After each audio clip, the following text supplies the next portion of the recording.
Labas, mergelės.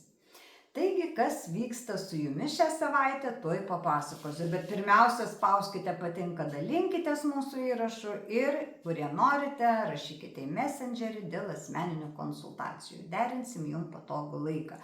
O tai kai kurie sako, ar galima kreiptis, ar negalima? Aišku, galima, nes tai yra mūsų darbas. Taigi, rašykite. Na, o dabar kas laukia jūsų nuo rugpjūčio 4 dienos.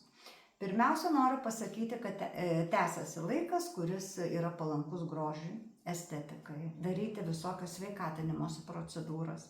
Bet geriau netgi ne tas tikrasias medicininės, bet tas tokias sanatorinės, kur profilaktika geriausias gydymas.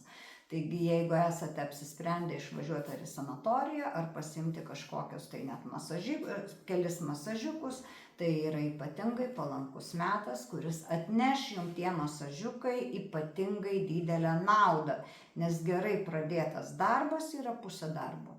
Tai va. Taip pat rodo, kad Jupiteris geroj padėty, tai yra karalių planeta, kuri rodo, kad atneš jums sėkmės. Taigi, nebūtinai grožio ar sveikatos srityje, bet ir kitose srityse gyvenimo jūs jausite didesnę sėkmę negu įprastai.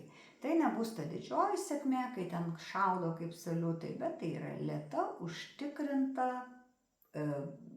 dėl jūsų pastovaus įdirbio, jūsų punktualumo, tikslumo, darbštumo pasiektas sėkmės rezultatas.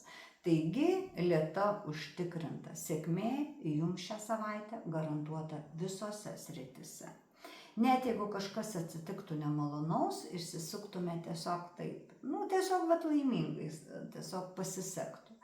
Tai ir tikrai labai palankus metas.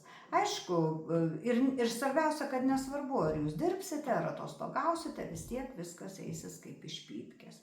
Taigi, mielos mergelės, būkit sveikos, laimingos ir turtingos ir iki kitos savaitės neužmirškite mūsų palaikyti. Ate.